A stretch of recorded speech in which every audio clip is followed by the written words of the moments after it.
전도서 6장 10절부터 7장 14절까지 말씀입니다. 전도서 6장 10절부터 7장 14절입니다. 우리 같이 하나님 말씀 읽도록 하겠습니다. 이미 있는 것은 무엇이든지 오래전부터 그의 이름이 이미 불린 바 되었으며 사람이 무엇인지도 이미 안 바 되었나니 자기보다 강한 자와는 능히 다툴 수 없느니라. 헛된 것을 더하게 하는 많은 일들이 있나니 그것들이 사람에게 무슨 유익이 있으랴. 헛된 생명의 모든 날을 그림자같이 보내는 일평생에 사람에게 무엇이 낙인지를 누가 알며 그 후에 해 아래에서 무슨 일이 있을 것을 누가 능히 그에게 고하리요. 좋은 이름이 좋은 기름보다 낫고 죽는 날이 출생하는 날보다 나으며 초상집에 가는 것이 잔치집에 가는 것보다 나으니 모든 사람의 끝이 이와 같이 됨이라. 산 자는 이것을 그의 마음에 둘지어다. 슬픔이 웃음보다 나음은 얼굴에 근심하는 것이 마음에 유익하기 때문이니라. 지혜자의 마음은 초상집에 있으되 우매한 자의 마음은 혼인집에 있느니라. 지혜로운 사람의 책망을 듣는 것이 우매한 자들의 노래를 듣는 것보다 나으니라. 우매한 자들의 웃음소리는 솔 밑에서 가시나무가 타는 소리 같으니 이것도 헛되니라. 탐욕이 지혜자를 우매하게 하고 뇌물이 사람의 명철을 하느니라. 일의 끝이 시작보다 낫고 참는 마음이 교만한 마음보다 나으니 급한 마음으로 노를 바라지 말라. 노는 우매한 자들의 품에 머무름이니라. 옛날이 오늘보다 나은 것이 어찌미냐 하지 말라. 이렇게 묻는 것은 지혜가 아니니라. 지혜는 유상같이 아름답고 햇빛을 보는 자에게 유익이 되도다. 지혜의 그늘 아래에 있음은 돈의 그늘 아래에 있음과 같으나 지혜에 관한 지식이 더 유익함은 지혜가 그 지혜 있는 자를 살리기 때문이니라. 하나님께서 행하시는 일을 보라. 하나님께서 굳게 하신 것을 누가 능히 곧게 하겠느냐. 형통한 날에는 기뻐하고 공고한 날에는 되돌아보아라. 이 두 가지를 하나님이 병행하게 하사 사람이 그의 장래 일을 능히 헤아려 알지 못하게 하셨느니라. 아멘. 전도서 말씀을 읽어보면은 솔로몬이 자기 인생을 살아가 보니 정말 세상적인 헛된 것을 추구하는 것보다 하나님 앞에서 참된 지혜를 가지고 살아가는 것, 이것이 중요하다는 것을 깨닫고 가르치고 있습니다. 오늘 읽었던 본문 말씀에도 보면은 정말 이 땅을 살아가며 우리가 어떤 지혜로 살아갈 것인가, 보다 더 소중한 지혜가 어떤 것인가를 말씀 속에서 잘 가르쳐 주고 있습니다. 7장 11절 말씀을 보면 지혜는 유상같이 아름답고 햇빛을 보는 자에게 유익이 되도다. 하나님께서 주시는 그 지혜가 우리 인생을 살아감에 가장 큰 유익이 되어진다는 것을 보여줍니다. 햇빛 아래 거한다. 이것은 우리의 모든 인생을 지칭하고 있는 그런 표현이지 않습니까? 햇빛 아래 거하고 있는 우리 모든 인생들에게 이 지혜라는 것, 이것을 가장 큰 유산으로 그렇게 삼아야 한다는 것을 보여주며 또 전해주고 있습니다. 12절에서는 지혜의 그늘 아래에 있음은 돈의 그늘 아래에 있음과 같으나 지혜에 관한 지식이 더 유익함은 지혜가 그 지혜 있는 자를 살리기 때문이니라. 중요한 그런 말씀이지 않습니까? 그늘 아래에 있다는 것은 보호해 준다, 그런 표현이라는 것을 깨닫게 되어집니다. 나를 보호해 주며 지켜준다, 그런 의미이지 않겠습니까? 사실상 이 돈의 힘이라는 것도 얼마나 대단합니까? 그 돈이라는 것이 우리를 보호하며 또 우리를 지켜주는 그런 예들도 우리들은 얼마든지 찾아보게 되어집니다. 그런데 그 돈이라는 것과 또 지혜라는 것을 비교하면서 이 말씀 속에서는 무엇이 더 유익한가 그것을 전해주고 있습니다. 지혜는 지혜자를 살린다는 그런 표현도 나타나고 있는데 이 살린다는 말이 바로 영원히 지켜준다 그런 의미를 가지고 있습니다. 돈의 힘이라는 것도 대단하고 또 그 돈의 힘을 통하여서 우리가 보호받는 그런 면들도 있지만은 그럼에도 이 지혜라는 것은 우리를 영원히 지켜준다 그렇게 말씀한다는 겁니다. 물질이라는 것은 일시적으로 사람들을 보호할 수는 있지만은 그것이 결코 영원하지는 못합니다. 물질보다도 더 유익하며 또 물질보다 더 영원히 우리들을 지켜주게 되어지는 그 지혜를 소유하는 것, 지혜를 구하는 것, 그것이 마땅하다는 그런 의미이지 않습니까? 이렇게 지혜가 우리 인생길을 걸어가며 중요하다는 것을 표현하고 있고 또 보다 더 우리 인생의 여러 상황들을 직면할 때 소중한 지혜들을 오늘 말씀 속에서도 그대로 가르쳐 줍니다. 14절에 보면 형통한 날에는 기뻐하고 공고한 날에는 되돌아보아라. 이 두 가지를 하나님이 병행하게 하사 사람이 그의 장래 일을 능히 헤아려 알지 못하게 하셨느니라. 사실상 우리 인생을 들여다본다면 형통한 날도 있고 또 공고한 날도 있기 마련입니다. 이 두 가지를 병행하도록 하셨다. 그렇게 본문에서 기록된 것을 살펴보게 됩니다. 형통한 날에는 기뻐해야 된다. 이 형통이라는 단어를 보면 히브리어 토브라는 그런 단어가 사용되어집니다. 행복하다, 좋은 일, 이와 같은 의미로 사용되어지는 그런 단어입니다. 특별히 창세기 말씀을 보면은 요셉과 관련하여서 이 토브라는 단어가 사용된 적이 있습니다. 요셉이 애굽의 종으로 팔려가서 여러 고생을 했지만은 훗날 그가 애굽의 총리가 되지 않습니까? 애굽의 왕이 그 총리가 된 요셉을 향하여서 이런 말을 하게 되어집니다. 창세기 45장 20절 보면 또 너희 기구를 아끼지 말라 온 애굽 땅에 좋은 것이 너희 것임이니라. 여기서 이 좋은 것이다, 이 좋은이라는 표현이 바로 이 토브라는 단어가 사용되어졌습니다. 그동안 요셉이 여러 어려움들, 고난을 겪게 되어졌지만은 이제는 이 모든 것, 이것이 다 너의 것이라고 그렇게 말하면서 이 좋은 것이 다 너희 것입니다. 그렇게 말해주는 것을 보게 되어집니다. 전적으로 하나님을 의지하였던 그 요셉, 여러 고난의 상황 속에서도 끝까지 하나님을 신뢰하였던 그 요셉에게 베풀어 주었던 놀라운 은혜이며 복이라고 볼 수가 있습니다.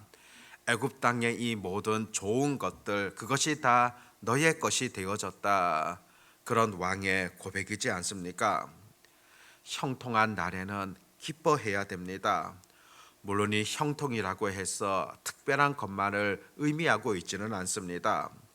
우리 일상 가운데 느끼게 되어지는 소소한 그런 기쁨들, 행복들, 또 그 가운데 그것도 또한 형통한 것이다. 그렇게 볼 수가 있습니다.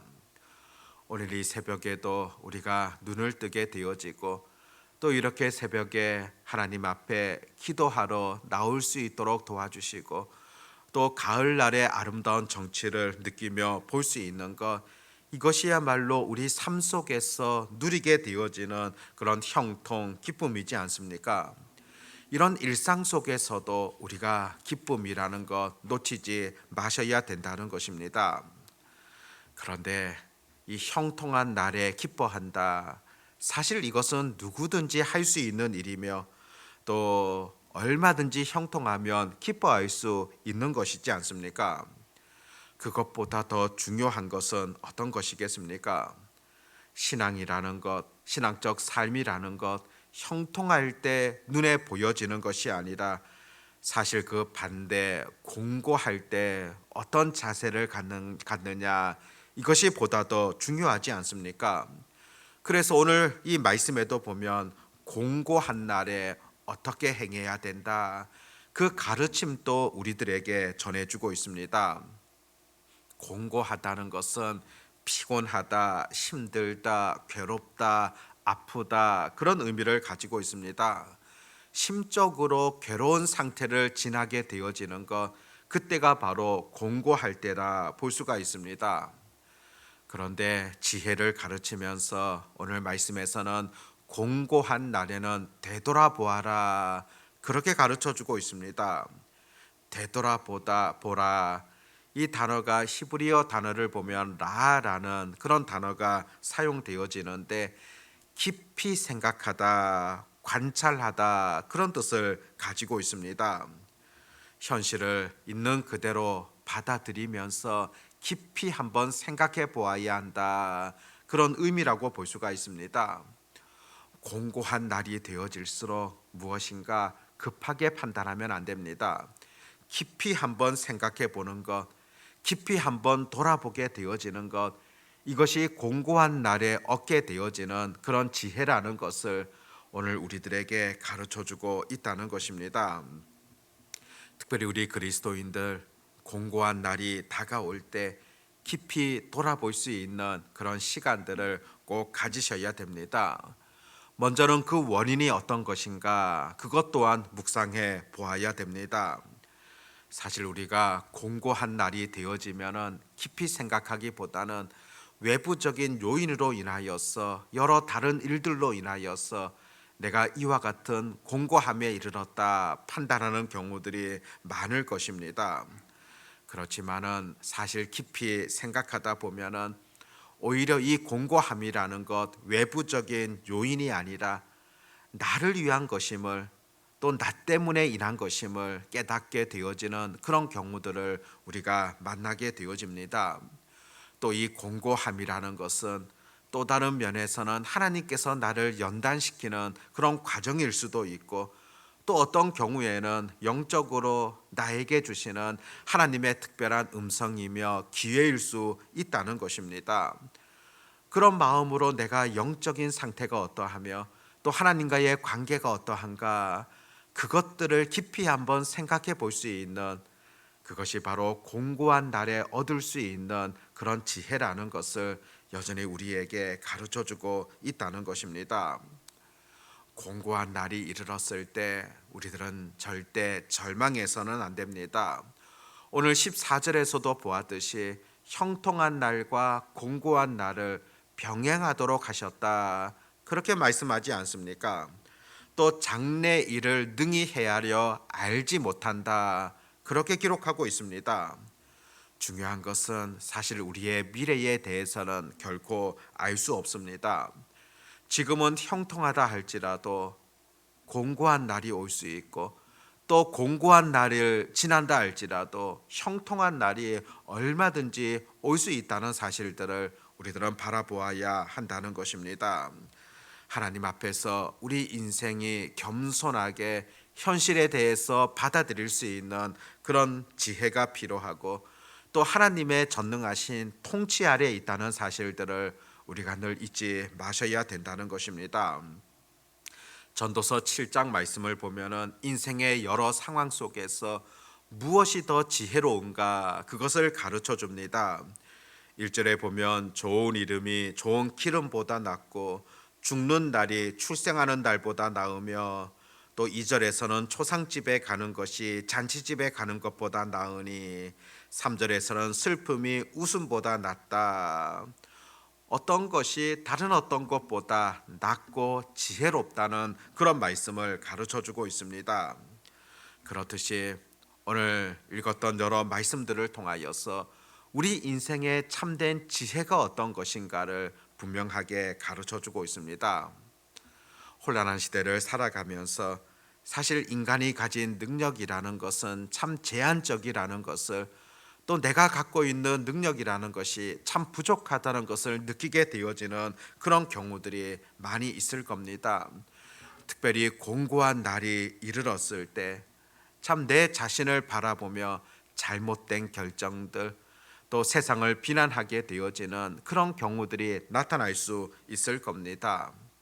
그런데 이 공고한 날이라는 것도 오히려 깊이 생각하며 자기 인생을 되돌아볼 수 있는 그런 기회로 맞이할 수 있다면, 이것 또한 우리 인생 속에서 더 나은 지혜를 얻으며 더 나은 삶을 살게 되어지는 그런 기회가 될 수 있다는 것도 우리가 결코 잊지 마셔야 된다는 것입니다.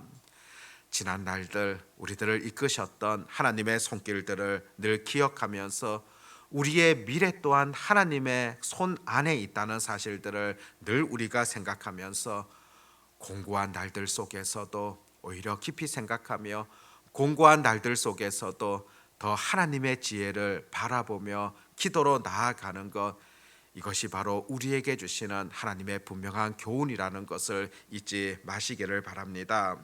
형통한 날에는 기뻐하고 또 공고한 날에는 되돌아볼 수 있는, 또 이 두 가지를 병행하시며 또 우리의 미래에 대해서 알고 계시는 그 하나님을 바라볼 수 있는 그런 은혜들이 오늘도 기도하는 우리 모두 가운데 있어 지시기를 바랍니다. 기도하겠습니다. 하나님 아버지, 전도서 말씀을 통하여서 우리 인생길에 있어서 무엇이 참된 지혜인가를 가르쳐 주시는 것을 우리가 듣게 되어집니다. 형통한 날에는 기뻐하고 공고한 날에는 되돌아보라고 그렇게 말씀하시는 하나님의 분명한 음성들을 듣게 되어집니다. 공고한 날들 속에서 급하게 결정하며 급하게 판단함을 통하여서 어리석은 길들 가지 아니하도록 도와주시옵고, 오히려 공고할 때 깊이 묵상하며 또 참된 지혜를 추구할 수 있는 주의 백성들 되게 해 주시기를 간절히 원합니다. 우리 과거를 하나님께서 인도하시고 또 미래 또한 하나님께서 아신다는 사실들을 우리가 놓치지 아니하며 우리 인생 또한 참된 지혜가 무엇인가를 바라보며 전적으로 하나님을 의지하며 믿음으로 살아갈 수 있는 그런 하나님의 백성들이 되게 해 주시기를 간절히 원합니다. 아버지 하나님, 오늘 또 토요일이며 내일 거룩한 주일 주님 앞에 나와 예배하게 되어집니다. 무엇보다 하나님께서 원하시는 영과 진리로 드려지는 그런 예배가 되게 하여 주시옵시고, 하나님과의 만남과 교제인 이 예배를 온전히 오늘도 준비함으로 나아가게 하여 주시기를 간절히 소망합니다. 말씀을 사모하게 하여 주시옵시고 또 주님께서 이끄심을 감사할 수 있도록 도와주시옵시고, 또 늘 하나님의 은혜 안에 거할 수 있는 주의 백성들 온전히 되게 해 주시옵소서. 아버지 하나님, 또 오늘은 찬양 대원들 또 모임이 있게 되어집니다. 이 모임 가운데에도 또 하나님께서 은혜를 더하여 주시옵시고 또 찬양 대원으로서의 그런 역할들 또 사명들을 다시금 돌아볼 수 있는 그런 시간들이 되게 하여 주시옵고, 또 하나님께서 주신 귀한 은사들을 하나님의 영광과 기쁨을 위하여서 아름답게 활용할 수 있는 그런 다짐들이 있게 해 주시옵소서. 아버지 하나님, 또 오늘 또 유치부, 초등부에서 또 이런 행사들도 하게 되어집니다. 이 모든 일들 가운데 선하신 하나님께서 또 간섭하시고 인도하여 주시옵고, 또 외부에 나가는 모든 일정 가운데 하나님께서 지켜주시며 또 보호하여 주시기를 간절히 소망합니다.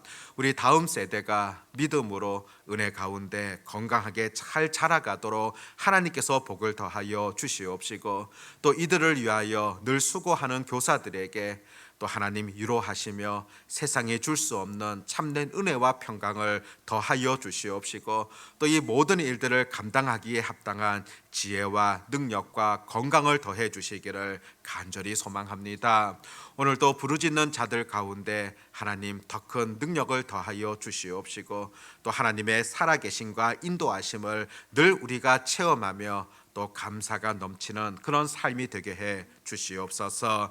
전능하신 하나님을 온전히 의지하오며 우리 주 예수님의 이름으로 기도드립니다. 아멘.